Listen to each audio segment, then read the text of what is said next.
ನಿಮ್ಮ favourite serials ಈಗ ಟಿವಿಗಿಂತ ಮುಂಚೆ ಸನ್ ನೆಕ್ಸ್ಟ್ ಆಪ್ ನಲ್ಲಿ ಜಾಲಿಯಾಗಿ ಎಲ್ಲರಿಗಿಂತ ಮುಂಚೆ ನೋಡಿ. ಈಗಲೇ ಸನ್ ನೆಕ್ಸ್ಟ್ ಆಪ್ ಡೌನ್ಲೋಡ್ ಮಾಡಿ ಮತ್ತು ಸಬ್ಸ್ಕ್ರೈಬ್ ಮಾಡ್ಕೊಳ್ಳಿ.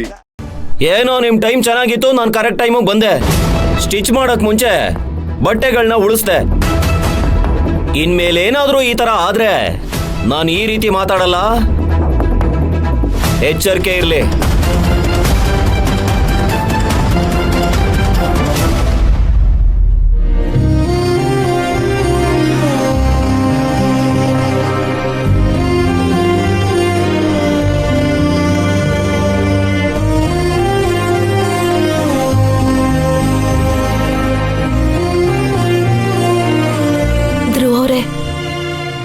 ನೀವ್ ಯಾವತ್ತೂ ಈ ತರ ಮಾಡ್ತಿರ್ಲಿಲ್ಲ, ಇವತ್ತೇನಾಯ್ತು?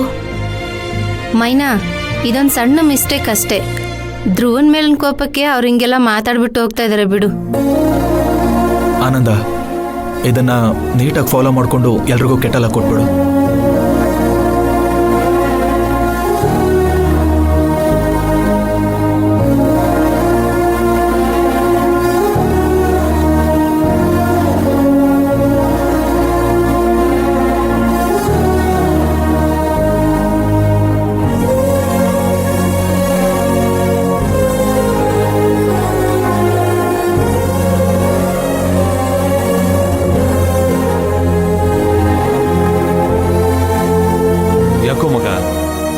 ಯಾಕೆ ಇಲ್ಲಿ ಬಂದು ನಿಂತಿದ್ಯಾ?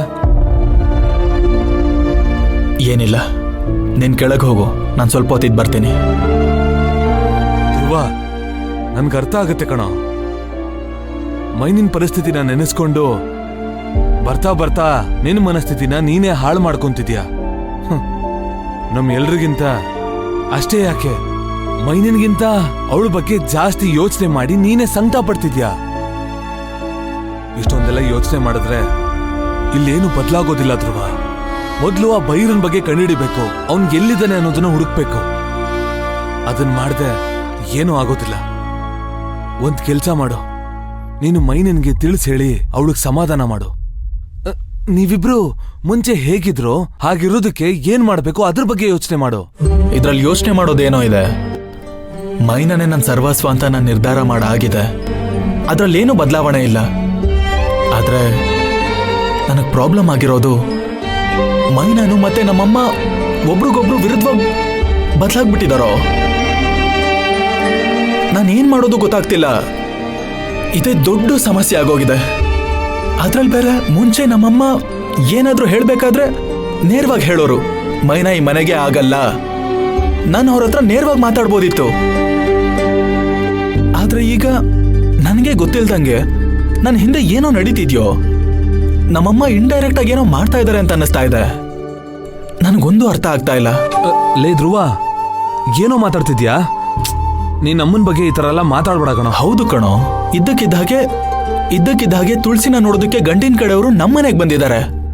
ಅದಕ್ಕೆ ನಮ್ಮಮ್ಮ ತುಳಸಿನ ನನ್ನ ಮಗನ್ಗೆ ಕೊಟ್ಟು ಮದುವೆ ಮಾಡಿಸೋದು ಅಂತ ಅವ್ರ ಜೊತೆ ತಕರಾರು ಮಾಡ್ತಾ ಇದ್ದಾರೆ. ಅದಾದ್ಮೇಲೆ ಒಂದಕ್ಕೊಂದು ಮಾತು ಬೆಳೆದು ಏನೇನೋ ಆಗೋಯ್ತೋ. ನೀನೇನಾದ್ರೂ ಇವತ್ತು ಈಚೆ ಹೋದ್ರೆ ನಿಮ್ಮ ಅಮ್ಮನ ಮುಖನ ಇನ್ನೊಂದ್ಸಲ ನೀನ್ ನೋಡಲ್ಲ ಕಣ. ಹೌದಾ? ಹಾಗ್ ಮಾಡ್ತೀಯಾ? ಏನಾದ್ರೂ ಮಾಡ್ಕೊ ಹೋಗು. ಧ್ರುವ, ಲೋ ಏನೋ ಅಮ್ಮನ ಹತ್ರ ಹೀಗ್ ಮಾತಾಡ್ ಬಂದಿದ್ಯಲ್ಲೋ. ಹೌದು ಕಣೋ, ಕೋಪದಲ್ಲಿ ಕಂಟ್ರೋಲ್ ಇಲ್ದೆ ಏನ್ ಬೇಕಾದ್ರೂ ಮಾಡ್ಕೊಳ್ಳಿ ಅಂತ ಹೇಳಿ ಬಂದ್ಬಿಟ್ಟೆ. ಈಗ ಸರ್ಸು ಏನ್ ಮಾಡ್ತಾಳೋ ಏನೋ, ನನ್ಗಂತೂ ತುಂಬಾ ಭಯ ಆಗ್ತಿದೆ ಕಣೋ. ತಲೆ ಕೆಡಿಸ್ಕೋಬೇಡ ಬಿಡು, ಆ ಥರ ಎಲ್ಲ ಏನೂ ಆಗೋದಿಲ್ಲ. ಅಮ್ಮನ್ಗೆ ನಿನ್ ಬಗ್ಗೆ ಚೆನ್ನಾಗೇ ಗೊತ್ತಿದೆ. ಅದು ಅಲ್ದೆ ಅಮ್ಮ ಆ ಥರ ಬ್ಲ್ಯಾಕ್ ಮೇಲ್ ಮಾಡಿದಾಗ ನಿನ್ ಜಾಗದಲ್ಲಿ ಯಾರೇ ನಿಂತಿದ್ರು ಹಾಗೇ ಮಾಡಿರೋರು. ನೀನ್ ಮಾತಾಡಿದ್ದು ಸರಿಯಾಗೇ ಇದೆ.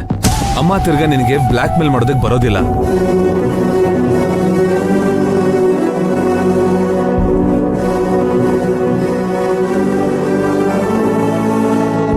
ಯಾವ್ದಣ್ಣ ಸರಿ? ಹೆತ್ತು ತಾಯಿ ಹತ್ರ ಮಾತಾಡ್ಬೇಕಾಗಿರೋ ಮಾತಾ ಅದು? ಅದನ್ನ ಕೇಳಿ ನೀವು ಸರಿ ಅಂತ ಹೇಳ್ತಿದ್ದೀರಲ್ವಾ? ನಿಮ್ಗೇನ್ ಹೇಳಿ ನಾನು? ಹಾಗಲ್ಲ ಮೈನಾ, ಅವನು ತುಂಬಾ ತಲೆ ಕೆಡ್ಸ್ಕೊಂಡು ಯೋಚನೆ ಮಾಡ್ತಾ ಇದ್ದ. ಅದಕ್ಕೆ ಅವನಿಗೆ ಸಮಾಧಾನ ಆಗ್ಲಿ ಅಂತ ಹಾಗೆ ಮಾತಾಡ್ದೆ. ಓಹೋಹೋ, ಸಮಾಧಾನ? ಈ ತರ ಯಾರಾದ್ರೂ ಸಮಾಧಾನ ಮಾಡ್ತಾರಾ? ನೋಡಿ, ಸಮಾಧಾನ ಮಾಡೋ ನೆಪದಲ್ಲಿ ಈ ತರ ತಪ್ಪು ಮಾಡ್ಬೇಡಿ. ಅಲ್ಲ ಧ್ರುವ ಅವರೇ, ಎಂತ ಕೆಲಸ ಮಾಡಿ ಬಂದಿದ್ದೀರಾ ಗೊತ್ತಾ ನೀವು? ಅಲ್ಲ, ಎಂತ ಪರಿಸ್ಥಿತಿ ಬಂದ್ರು ಎಷ್ಟು ತಾಳ್ಮೆಯಿಂದ ಇರ್ತಿದ್ರಿ, ಅಂತದ್ದು ನೀವ್ ಹೋಗಿ ಆತರ ಮಾತಾಡ್ಬಿಟ್ಟು ಬಂದಿದ್ದೀರಾ.